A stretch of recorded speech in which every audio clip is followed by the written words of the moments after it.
having a bit of a day off. Unfortunately, it got up this morning and could hardly walk. Jen has insisted that I take a load of tablets to try and ease the pain and then walk it through. So we've come out somewhere I can just have a lot of breaks, but would have been better to be out campaigning, but we can't do it today. That's one of those things. So I'm taking it easy, but having a look at the sites at the same time. So I'm multitasking. So far, it's nice. We're here in Darwin, and there's a lot of good architecture, so I'm very happy. We're going to have a look around.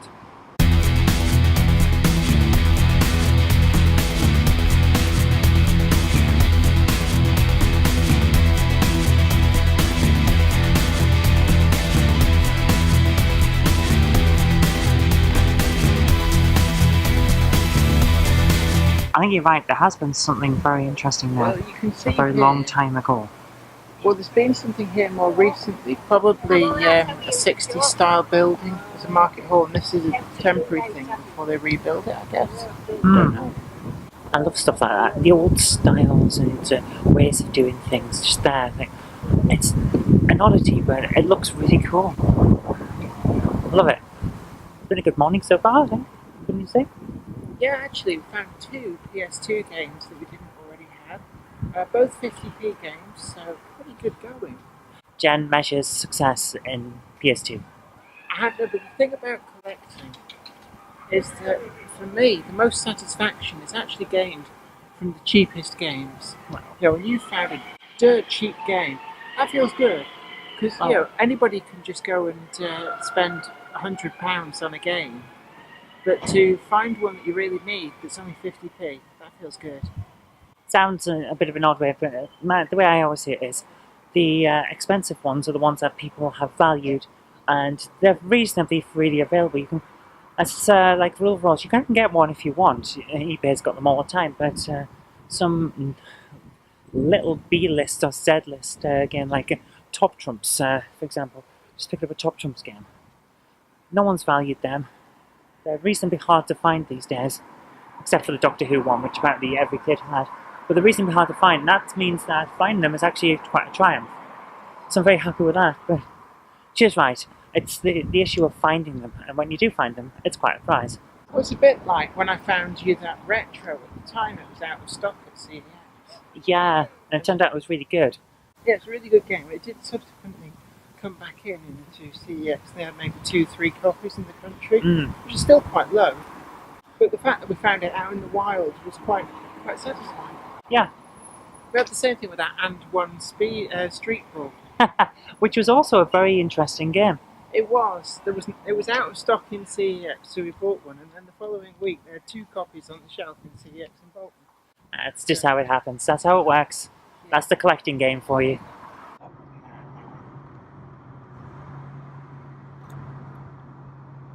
Keep your eyes skinned because I'm really lost.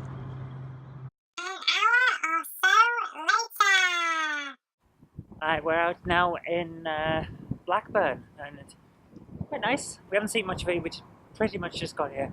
Still going on my painkillers, so I'm feeling okay.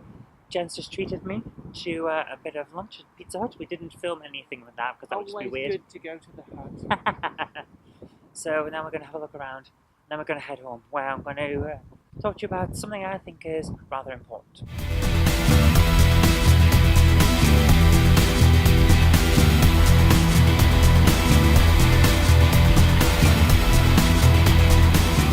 Quite an impressive bridge, isn't it? Built by the Lancashire and Yorkshire Railway, 1884, and it's on the Bolton to Blackburn line. It actually goes further on from here up to Clitheroe. It's just nice to come and take a look, and we're going to walk underneath this and go and have a look at the rest of Blackburn.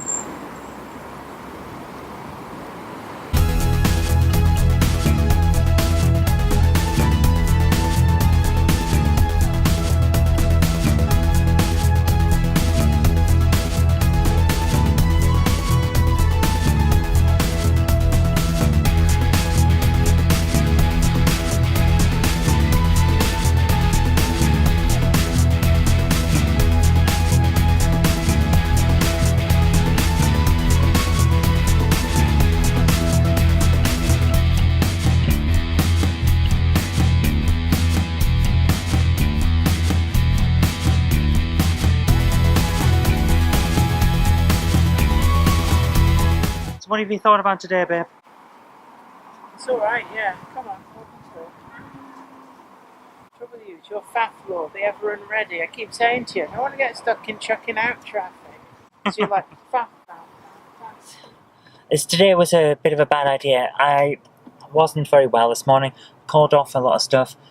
But Jen convinced me that the best thing to do would be to take a load of painkillers and go out and try and walk off the stiffness in my legs and the fact that I feel sick. What it's actually done is make me feel a bit more sick, and now I can hardly walk at all. It's a bad idea. But at least we tried, let's put it that way. While we've been out, I've been having this theory which I want to share with you. You know, cars and how they've changed over the years. They've gone from being these boxy, blocky, angular vehicles to bloated, rounded, quite bubble-like designs, and they're all pretty much the same, so that you can't really tell one car from another these days in the different makes. Well, I see that as an example of human-influenced convergent evolution. Now, for those of you who don't know, convergent evolution is one of those things where species from different areas, different regions, have similar problems to overcome, and they evolve in a similar way, so that you can look at them and say, are they part of the same group? Are they part of the same species? It turns out they're not. The biggest example that I can think of, because I love my plants, cacti and succulents. One's from Africa, one's from America. Both have the similar problems to deal with. A desert environment, you've got to conserve water, so all the chlorophyll from the plants ends up inside the body of the plant rather than the leaves, and the leaves become smaller and smaller and smaller and spiky. It's a defense, but it's also a way of conserving water. I thought that was really interesting. It's convergent evolution, to the point where most people, if you look at something, would say, that's a cactus, even though it's probably a succulent. So that's convergent evolution. Cars have the similar thing. They have certain requirements. They have to be safe. They have to be fuel efficient. They have to go with different fashion trends as well. But the safety and fuel efficiency means they've got to be aerodynamic. They've got to feature certain safety requirements, things like that. And as a result, they start becoming pretty much the same vehicle. I mean, there are variants here and there, but for the most part, they all look like a giant bubble that's bigger than most of the vehicles have ever been. And that, to me, is an example of human-created convergent evolution. Was that interesting? I don't know. It's interesting to me, so I thought I'd share it with you. Right, I'm exhausted. I need to get home. Let's go.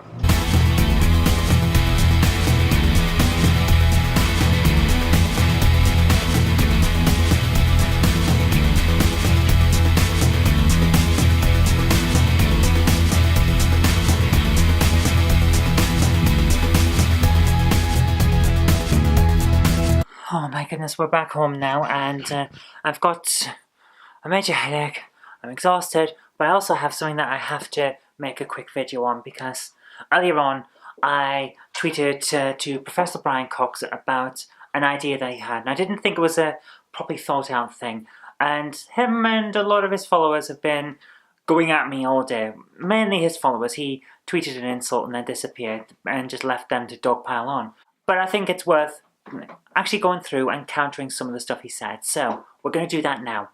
Dear Professor Cox, earlier on today you tweeted, I'm going to pursue the idea I just came up with on BBC Six Music, that all politicians should have to pass a basic exam on all human knowledge, let's say an 8-week course, before they are allowed to take up their seats.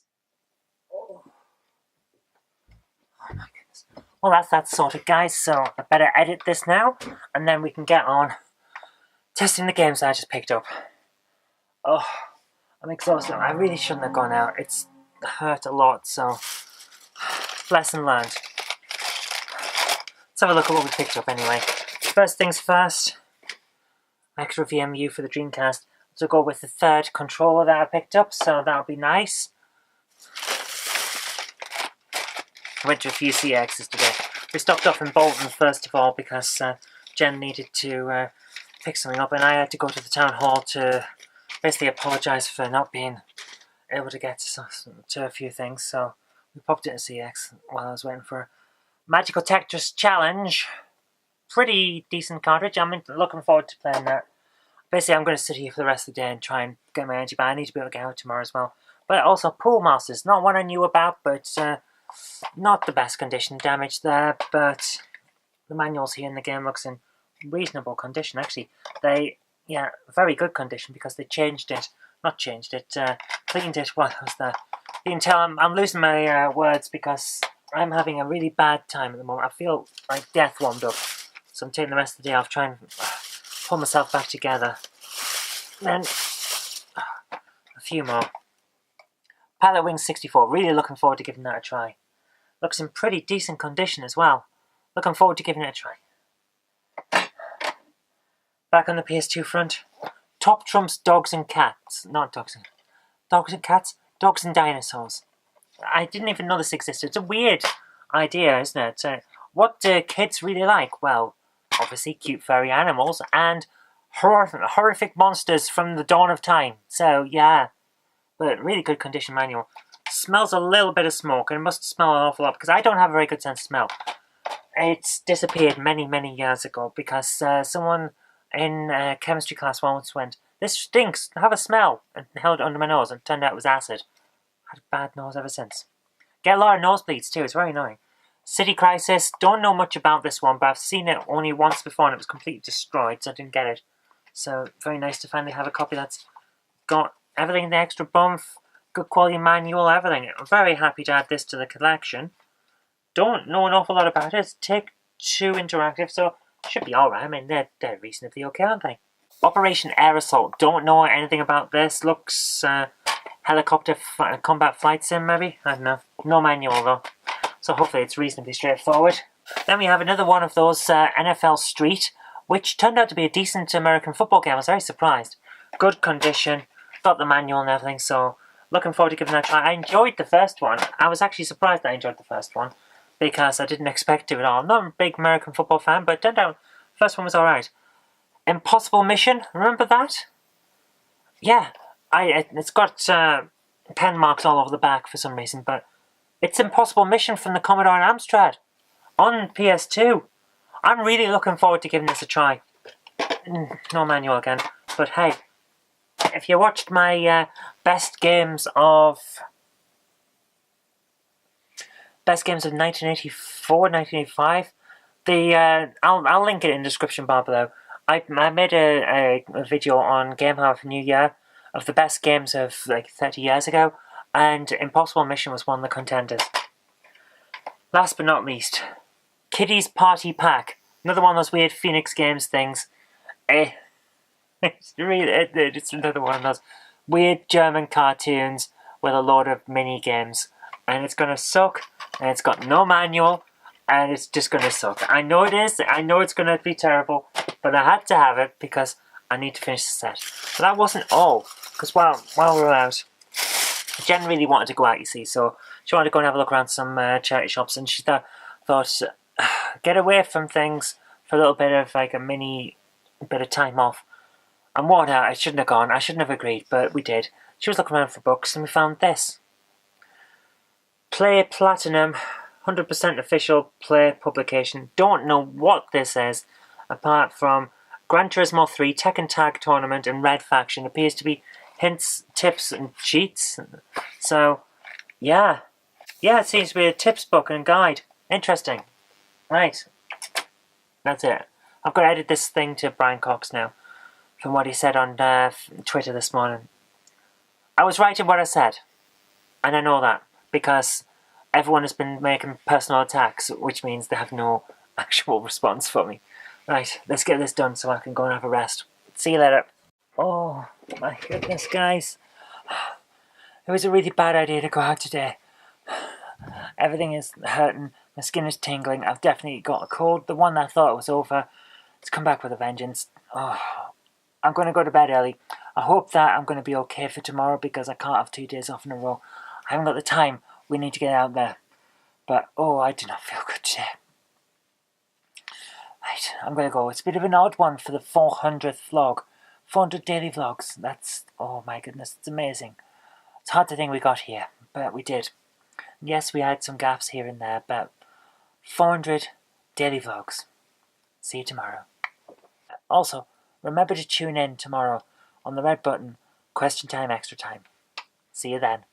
Today's video is brought to you by my graphic novels, The Collected Life of Nobty Mouse, Volume 1, All Over the House, Volume 1, and All Over the House, Volume 2. Thank you.